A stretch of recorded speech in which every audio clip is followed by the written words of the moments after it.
voz do pastor, domingo 17 de dezembro de 2023. Querido irmão, querida irmã, bom dia para você que está nos acompanhando. Você que está sintonizado aqui na Rádio Canção Nova, FM 90.9.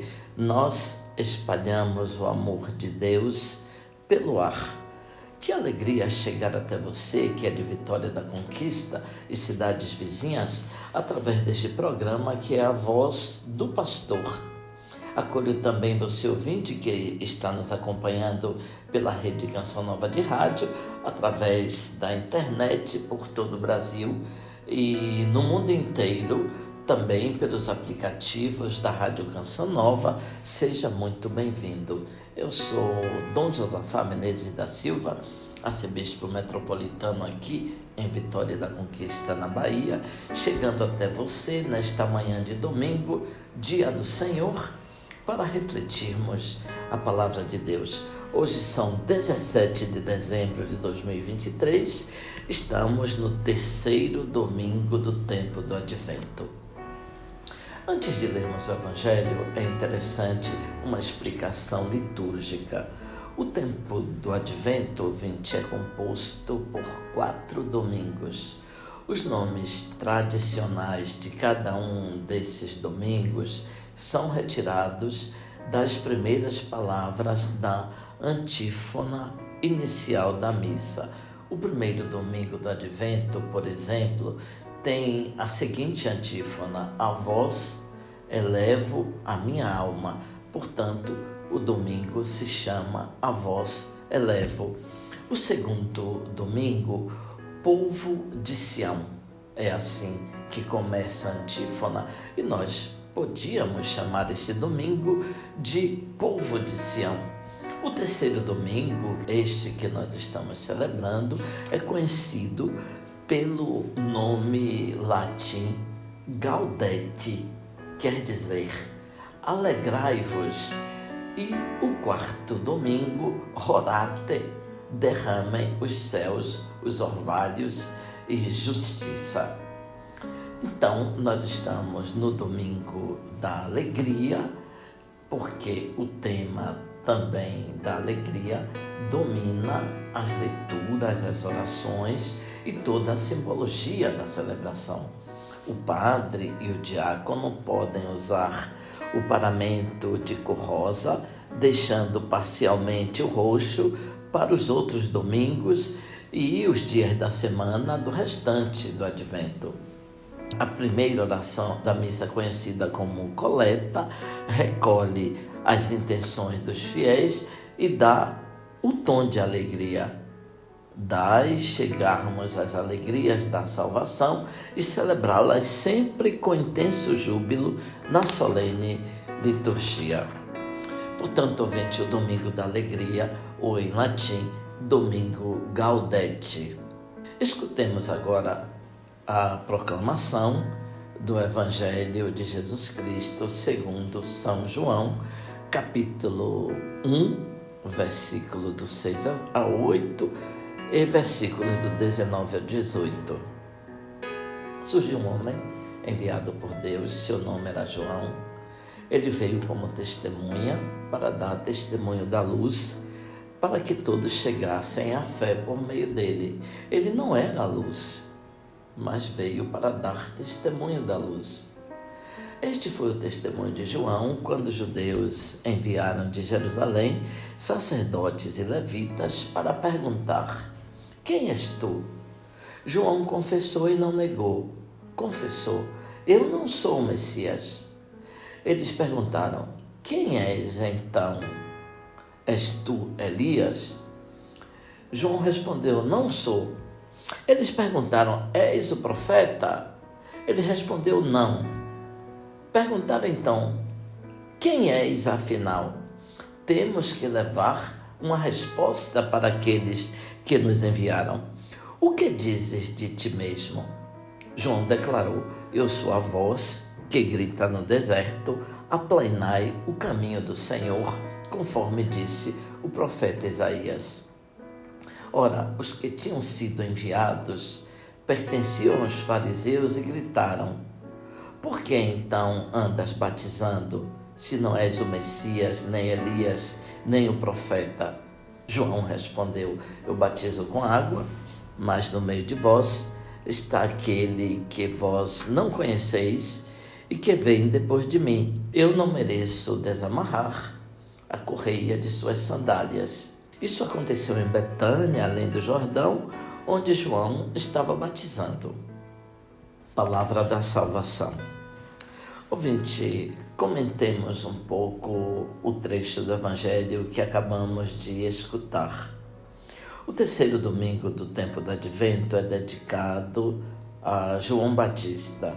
Como Marcos, que estamos lendo neste ano B, na sua apresentação sobre João Batista é muito sintético, o lecionário dominical recorre ao quarto evangelho, ao Evangelho de São João, para completar então aquilo que Marcos não desenvolve. Isso acontecerá também em outros domingos, porque Marcos tem somente 16 capítulos, portanto, é um evangelho muito resumido. João tem muito mais capítulos, 21 capítulos, por exemplo. Ouvinte, se fosse um dos 3 primeiros evangelhos, João já tinha sido chamado de João Batista. O quarto evangelista diz simplesmente João. Mesmo quando recorda que João batizou, não lhe dá nunca o título de Batista. O quarto evangelho, então, considera que a sua missão é fazer com que o povo de Israel conheça Jesus. O seu batismo é para que as pessoas se arrependam dos pecados, purifiquem a própria consciência e encontrem finalmente o Messias. No Evangelho de São João, João Batista é simplesmente testemunha. Quando um dado é acessível, não tem necessidade de testemunha. Os dados secretos e os de difícil acesso, sim, precisam de testemunhas. Os juízes, num processo judicial, como não presenciaram os acontecimentos que devem julgar, também eles carecem de testemunhas. Alguém deve recompor a cena para pessoas desconfiadas, indiferentes e contraditórias. Alguém, portanto, oferece dados importantes para o julgamento de todos os que estão, portanto, verificando se, de fato e como o crime aconteceu. João é chamado testemunha da luz. É contraditório que a luz exija testemunho. É típico da luz resplandecer, se difundir, mas a luz que veio a este mundo não foi acolhida pelos homens. Os homens preferiram as trevas, diz São João. Como um tesouro escondido, a luz precisa ser descoberta para depois resplandecer. Falando no dia 8 de dezembro de 2007, em Roma, diante da imagem de Nossa Senhora da Conceição, na Praça Espanha, o Papa Bento XVI pediu a intercessão da Imaculada para que os homens e as mulheres de hoje pudessem ver a luz que está por detrás do véu de neblina que parece envolver a realidade do mundo. Assim disse Bento XVI. Então os homens precisam de alguém que dê testemunho da luz. No meio de vós está alguém que vós ainda não conheceis, disse São João Batista a respeito de Jesus. Jesus, então, está presente, mas as pessoas não se davam conta de sua ação, de sua presença. Não correspondia a Jesus às expectativas religiosas de seu tempo. Portanto, as pessoas não queriam enxergar nele o Messias. Típico da revelação de Deus em Jesus Cristo é que a sua verdadeira realidade não se encontra na superfície. Ele não gritará, não fará ouvir a sua voz nas praças. Ele não se impõe, não demonstra o seu poder com a força. Sempre será possível evitá-lo ou prescindir de sua presença. Jesus precisará sempre de testemunha. João será o primeiro. João Batista é apresentado, portanto, como testemunha, aquele que introduz a pessoa de Cristo, mas, interpelado, insiste em dizer que ele não é o Cristo, não é o Elias, não é o profeta, ele é somente voz. Uma voz que é consciente de seu lugar e de seus limites. O fato que tantas pessoas lhe procurem e escutem com interesse as suas palavras não cancela o dado de que ele é testemunha de outra pessoa. É o indicativo de outra pessoa e, portanto, coloca-se em segundo plano para que a outra pessoa mais importante apareça. Filho de um milagre que tinha transformado a esterilidade de sua mãe em fecundidade, tinha exultado de alegria na presença do Deus feito homem. João era feliz de não ser o Messias. Para ele era tudo ser aquilo que ele era, a novidade impensável de um homem regenerado. Sabia que nasceu para abrir o caminho à verdade. Não podia se enganar nem enganar ninguém. Sabia bem quem era, porque assim, tão próximo de Deus, amigo do esposo único e verdadeiro, sabia ainda mais quem era. O trecho do Evangelho de hoje é todo centrado, portanto, sobre a figura de João Batista, e é justo que seja ele que revelou Jesus a Israel, pode e deve revelá-lo também a nós neste Natal que está às portas. Porque de autêntica revelação se trata, isto é, capacidade de intuir e penetrar o sentido das coisas e do mistério.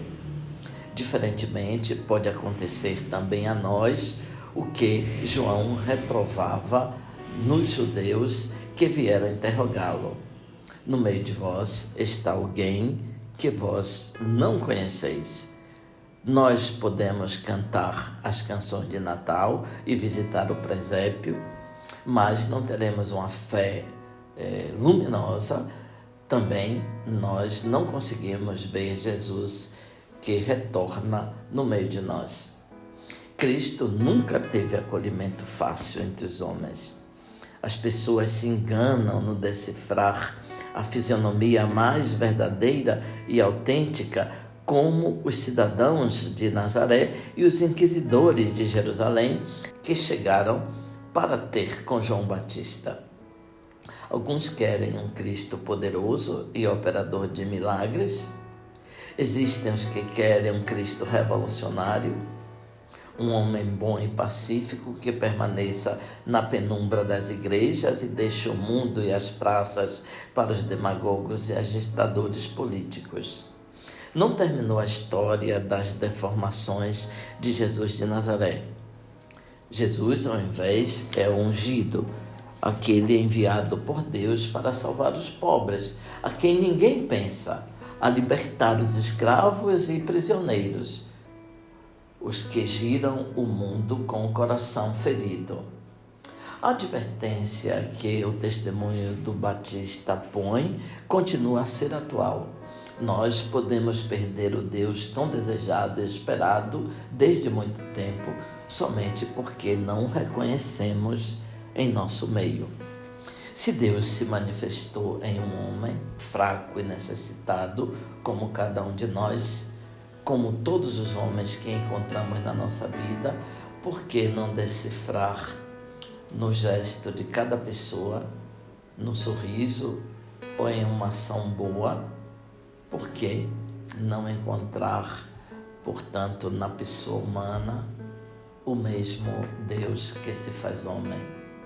O profeta é aquele que guia a humanidade a pensar em outra direção.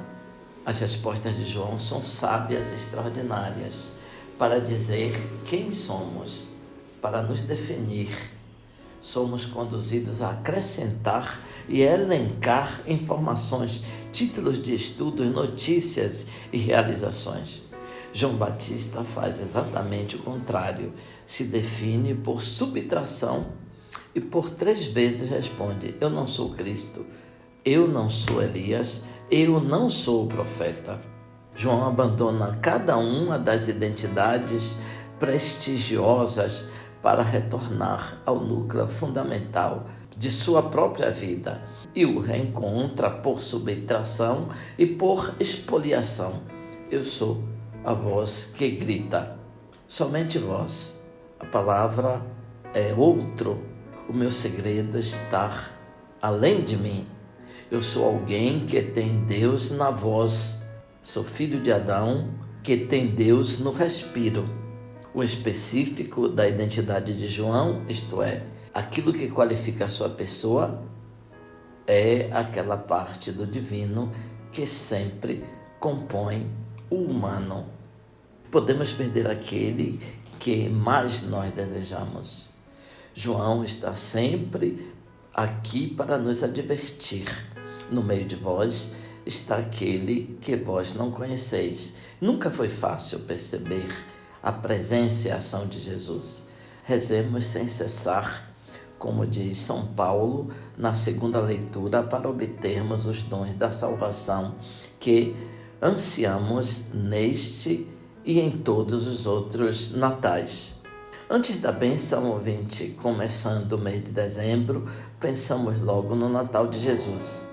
Andando pelas ruas de Vitória da Conquista, nos bairros do centro e nos mais periféricos, bem como pelas demais cidades e povoados da nossa arquidiocese, vemos muitos sinais natalinos. O visual nos introduz no mistério do nascimento de Jesus. Para aprofundar mais ainda a nossa preparação para o Natal, a Igreja Católica realiza em todo o Brasil o famoso Natal em Família. As paróquias todas da arquidiocese receberam um livrinho do Regional Nordeste 3 e estão passando para as lideranças das comunidades, das pastorais e dos movimentos esses livrinhos. A novena do Natal em Família é um instrumento simples, mas pode se tornar muito eficaz quando acompanhada pelo testemunho da caridade cristã, para ajudar as pessoas a descobrirem que o menino Jesus abre os braços em Belém para oferecer a toda a humanidade o amor do Pai. O Natal em Família vai introduzindo as pessoas no mistério do Natal e criando laços de amizade e de solidariedade tão típicos deste período do ano. O Natal em Família é uma iniciativa pastoral interessante. As pessoas reúnem os amigos, os vizinhos, os parentes para a meditação da Palavra de Deus em preparação para os festejos natalinos. Normalmente as famílias que rezam o Natal em Família colocam um cartaz diante da porta. Se você não participou da novena do Natal, procure a sua comunidade. Além de rezar em família, a Igreja Católica lhe convida a fazer sua confissão de Natal, limpar a consciência dos pecados para celebrar o Natal com a pureza do coração. Abençoe-vos Deus Todo-Poderoso, Pai, Filho, Espírito Santo. Amém. Ouvinte, louvado seja nosso Senhor Jesus Cristo, para sempre seja louvado.